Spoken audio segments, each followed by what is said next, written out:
program called Contain Yourself is a little bit of a deeper exploration of the archive that Sunny has been looking into as part of this exhibition.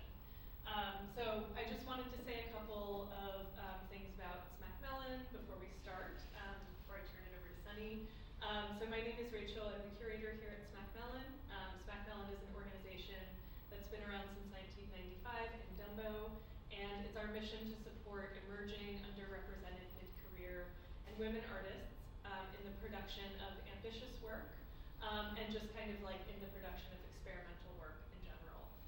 We do that through our three main programs, through our exhibition program, which this is a part of, through our residency program, which happens for a full year, and also for our Art Ready mentorship program, where we work with public high school students throughout New York City and introduce them to what it means to be a working artist by pairing them with mentors and giving them an exhibition at SMAC Mellon. So anyway, again, thank you all for coming.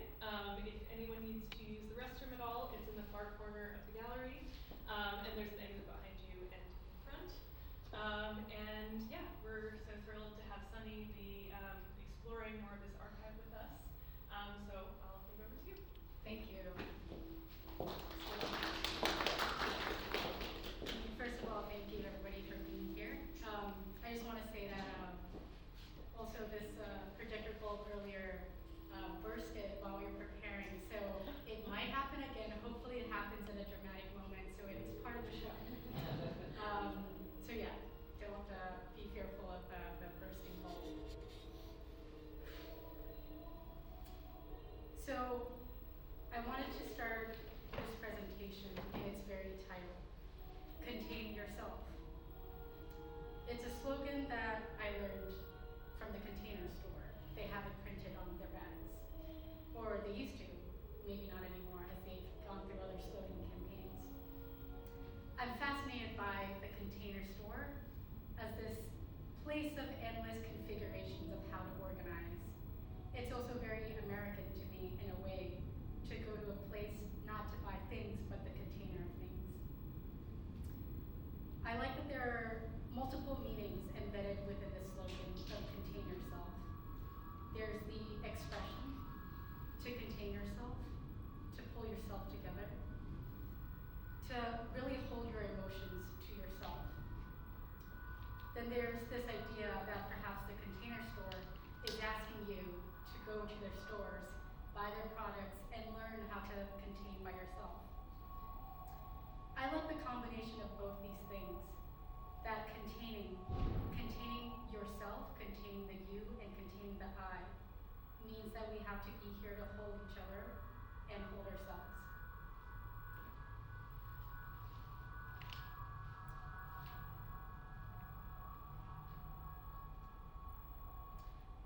This reminds me of the carrier bag dairy, something popularized by Ursula K. Le Guin, but is actually an existing theory that debunks a dominant narrative within science and evolution.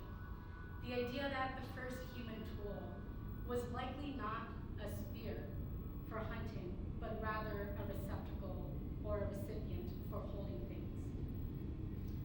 The idea to hold things together as a container, as a bag, where we can take it with us and constantly collect things and gather things.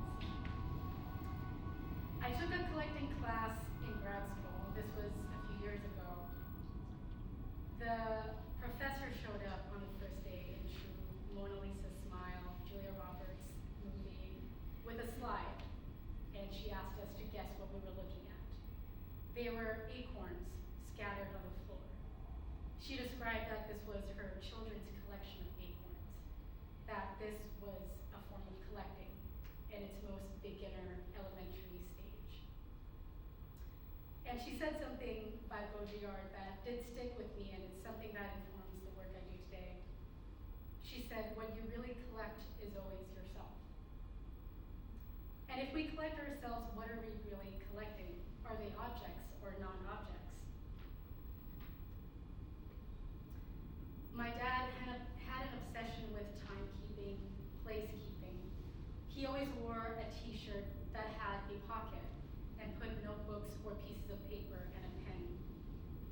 These were obsessive notes detailing every event of the day. There were no reflections, no emotions, just pure reporting. Obsessive timekeeping, books and books of just this. I think it's because his body had failed to stay in sync with time, so keeping time became an external endeavor.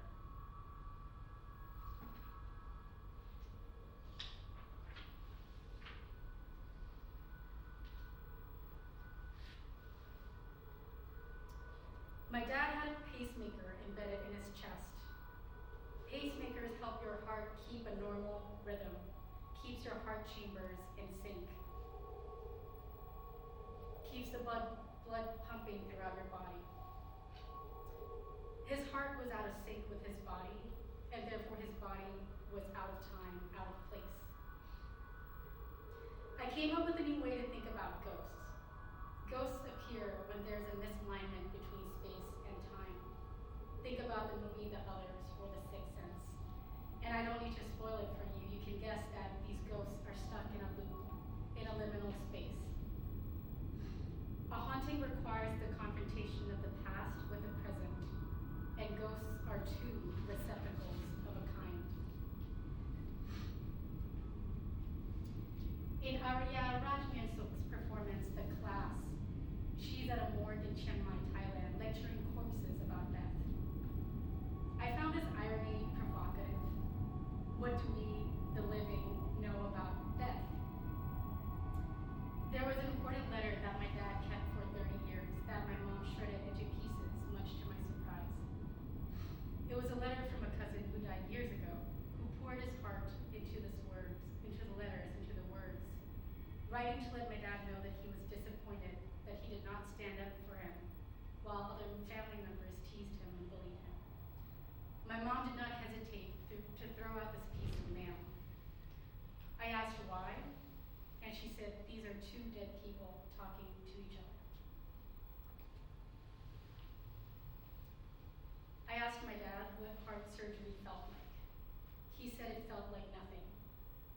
Complete darkness, no thought, no memory to hold. He sounded relieved, actually. At one time, my dad's heart held 3 strings of time. The born heart, which was already a thing of the past, since it could not keep up. The pacemaker, a reminder of the present time. And the transplant heart, a promise of his future. The heart transplant, like a lottery ticket, never manifested. His body could not contain this new heart, and therefore his body had betrayed him. I wrote down somewhere on a piece of paper, we could not contain your disappointment. The body is actually an organic container, and a very porous one, with entrances and exits. It's not a very good container. Josie, my partner, and I, we listened to an NPR podcast about how the human body is a donut. We have one entrance, or a few, and a few exits. We let the space that we are in constantly go right through us. In the book, No Archive Will Restore You, Julietta Singh writes, we shed ourselves over time. The body is both archive and archivist. In a crucial sense, it gathers its own materials. The perfect container is perhaps a futile way of conceptualizing the body archive anyway. Singh points out in a text by Teresa Brennan, the emotionally contained subject is a residual bastion of Eurocentrism. How we think of ourselves as material and emotional beings turns out to just be a style of thought from a specific place, Europe, at a specific time, modernity. Bodies and minds, Singh writes. I confess I have already lost the difference between them.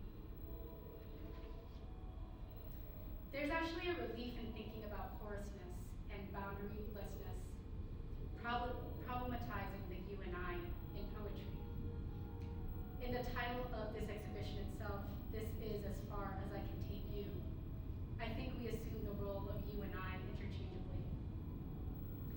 In Diana Coylan's essay, Keep Your Dying to Yourself, she reflects on the visceral poetry of my has created testimonies on US bombings in Laos and exploration of the Hmong experience through poetry. Nguyen writes that the use of you in Bang's poetry asks the reader to engage in radical empathy, to be somewhere you might not have been before. She writes, the second pronoun you transports readers behind the mask of each Hmong experience. Neither she nor the reader embodies the perspective of another, but each is able to witness with intimate proximity the events that have transpired. To me, I think intimate proximity means sharing a truth. Palestinian poet Rafat El-Arir's poem, If I Must Die, circulated on social media after he was killed by an Israeli airstrike in Gaza on December 6, 2023. He begins, if I must die, you must live to tell my story. The you and I is actually clear here. We understand that El-Arir speaks not just for himself, but for 2 million other people. The poet Mary Ruefle writes that the poem is a gigantic, disembodied hand pointing a finger at someone, and that finger is both magnet and conductor. The poetry of Bang and El-Arir are just two individual captures, but they themselves are containers and microcosms. It's no coincidence that the power of El-Arir's words circulate alongside images, both raw and gut-wrenching.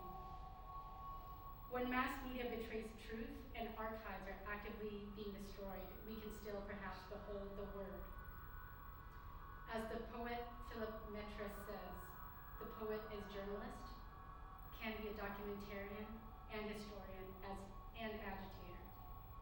In this sense, I think poetry is an archive.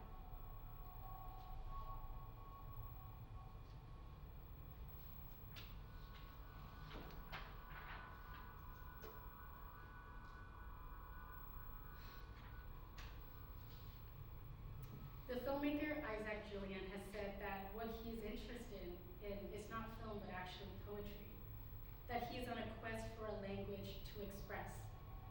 And if film and video are a type of poetry, then maybe time is the language, as artist Fiona Tan would say that she sculpts time when she edits videos. Through film, I feel I'm in proximity to what my dad had witnessed, having a strange closeness that I did not realize at first. His eyes would be pressed to the end of the Sony camcorder, and then the camcorder became an extension of his own body. To me, this is no different from having an organ. And I want to embrace this techno-human relationship. After all, Donna Haraway has said, bodies are not born, they are made. We can embrace bodies as inventions themselves. I asked my mom to make a recording for this exhibition. I asked her to capture sound. And not just any sound, but the sound, the room tone of dead silence within my dad's car. I think I was attempting to transport place into this exhibition. And this wasn't just any other car to my dad. It was his prized Mercedes, the emblem of success for the middle child amongst 9 children of undocumented first-generation Chinese migrants in Thailand. The car's metaphor is really alluring to me. I'm thinking of American road trip movies and its promising of reaching great expanses. Cars travel, they depart, they constantly arrive. They are also an extension of our bodies. I'm moved by Jan Vog's sculpture. He ripped out his dad's Mercedes, the machine at the heart of it. So really the pacemaker of the car. And this is his sculptural work left exposed on the gallery floor. There's something about his story of the car being a vessel, and a vessel for a successful migration of his dad, of his parent, successfully surviving in a different place at a different time. So per my request, my mom sends me a video recording. I ask for audio, she sends video. Not only that, she sends me screenshots with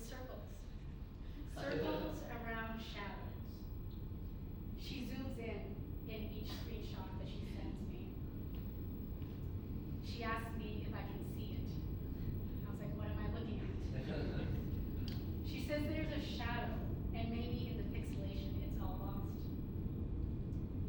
She promises it's a shadow of my dad sitting in the driver's seat. What struck me about this moment is she's looking back, searching for something, catching its glimpse only when the moment has already passed, not seeing him when she was in the car, but rather when she was mining for him in the image. Again, he's out of time, out of place. She's out of time, out of place, digging through some sort of archive. Technology's ability to render the past gives us a lot of dimension to processing things. There's something powerful about relocating and rearranging things to appear in a different context. Songdong's Waste Not exhibition at MoMA in 2006. I pulled this photo up for my mom when we were excavating through my dad's belongings. I think I showed her this image because I was trying to tell her, argue, to keep his things, that they might have a second life through art. To find the image that I've used for this presentation, there's a poster, a visualization for this presentation. To find the image, I had to dig through my own archive. I actually had a print of the image sitting around, but had to find the file within the vastness of my hard drives.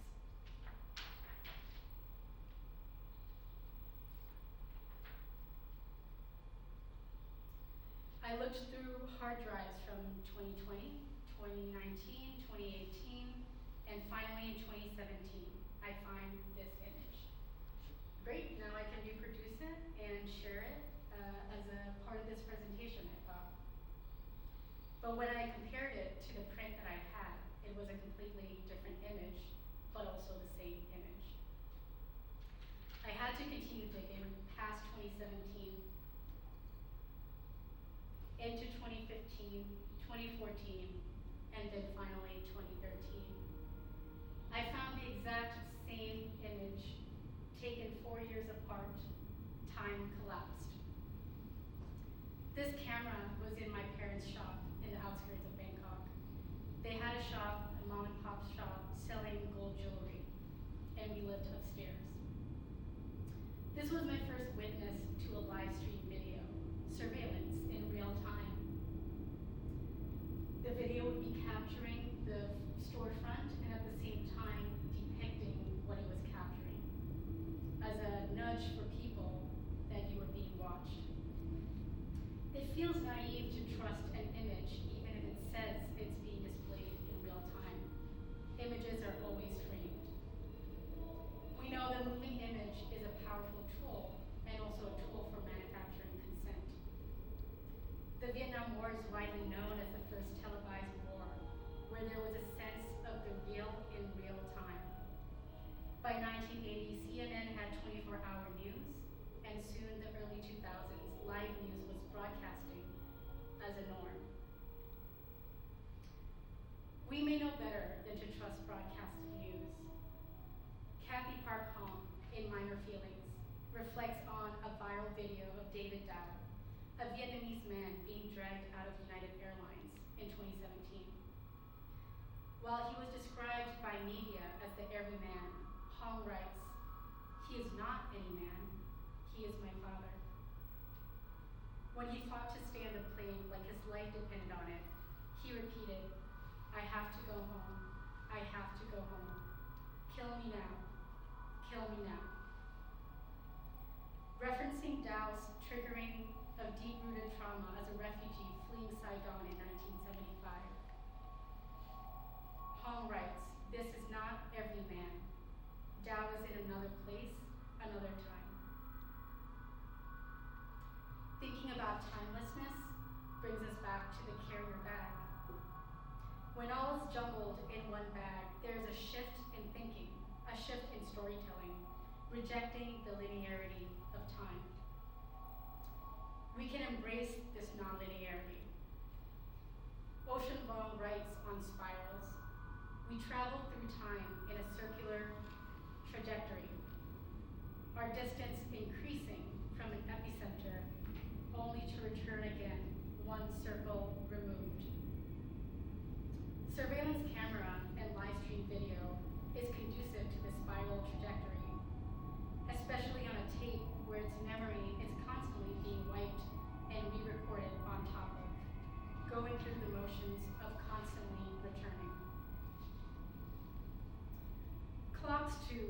move in a circular trajectory. At least it's an illusion of a full circle.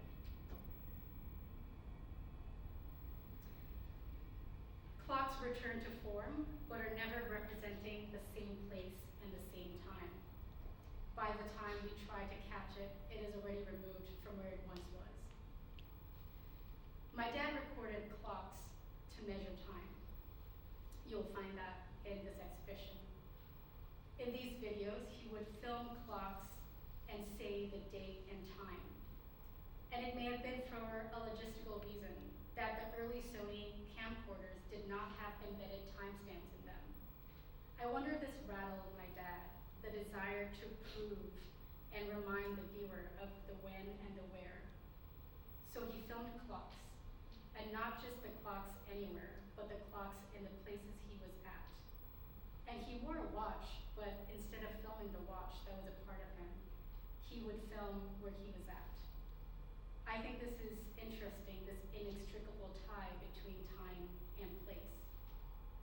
There was an urgency for him to situate himself in this sort of realness. When we try to conjure urgency and reasoning, we rely on time.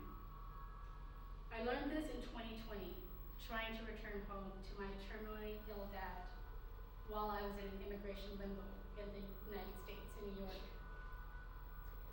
I showed up to the US Customs and Immigration with documents required to prove the urgency of my departure. I was turned away by one glaring mistake. There was no date and no time recorded on the doctor's note. I was pretty shocked at myself. When I knew the preciousness of every minute that was passing, how could I overlook the stamp of time? I guess I was willing to suspend my own notion of losing time in that moment. I felt like Immigration Services wanted to be told a story persuading them that it was enough to let me go. They suggested I go home and make a revision, go back and rewrite my case, edit the document, alter the archive. Authenticity and reliability are words used to describe archiving best practices. The discipline urges for one to find objective fact, but we have seen how liberating the possibilities are when we see the archive as a porous, playful container. Saidiya Hartman writes about critical fabulation. This theory that to address historical erasures, we can create speculative narratives, and in this way creates the archive whole. This is seen beautifully captured in Cheryl Dunye and Zoe Leonard's forged Faye Richards photo archive for the Watermelon Woman by Cheryl Dunye. We see that even in the advent of the medium of video, there are truths to having multiple narratives combined into one, and multiple narratives that may be speculative, forming a truthful archive. The medium of video in the beginning was interlaced, showing two moving images layered on top of each other to form one image that we did not even consume as two or multiple, but we were in fact consuming multitudes of narratives at once. In 2021, I searched for people to role play as my dad. 5 strangers agreed to show up to a set and get into character.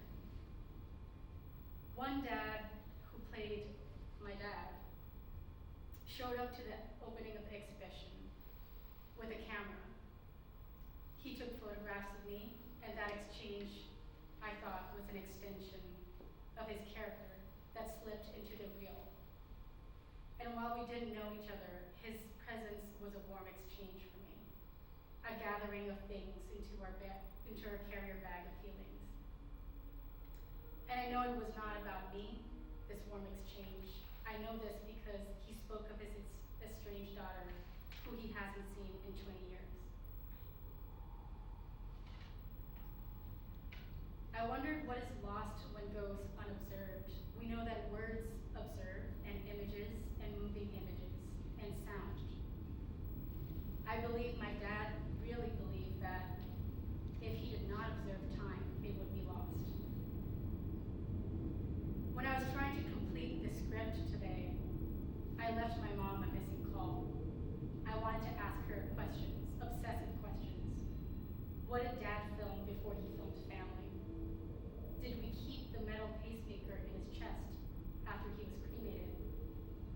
I learned that pacemakers explode in the process of cremation. This metal material refusing to transcend into a different realm. My impulse was that I would not be able to complete these stories if I had missed something, if something went unobserved, that the archive would be incomplete. Julietta Singh writes of this ghost archive. The stories that comprise us have left us wanting more. We wish we had access to a fuller narrative frame. I should know better that archives are never complete. It's perhaps me too, fearing of losing what is not collected, and not collected in time. As Elizabeth Bishop points out so poignantly, the art of losing isn't hard to master. Practice losing farther, losing faster. We lose places and names and continents. I'm telling myself that we are unreliable containers, and that to make sense of the things we've lost or are about to lose, maybe the only thing we can do is organize. And that's why I find myself at the Container Store.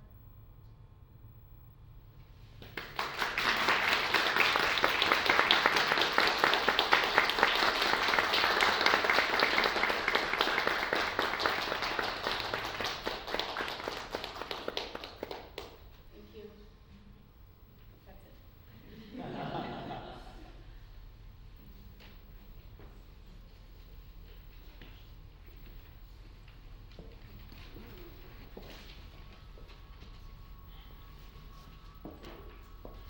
I was thinking that I have all these transparencies, and they are a type of archive for me that I will continue to keep as part of this body of work.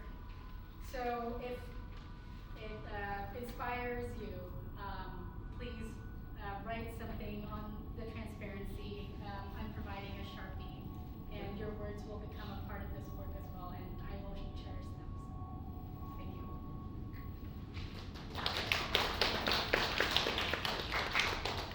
Thank you everybody for coming. Thank you, Sunny, for that really powerful and moving performance. I just wanted to mention one thing that I forgot in the beginning, which is that these two exhibitions, Sunny's show along with Mo Kong's solo exhibition, are up through April 14th.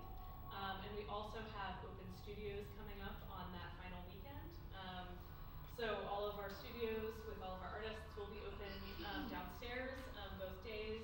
And we will also have another closing performance along with Mo's exhibition featuring Fiel Guit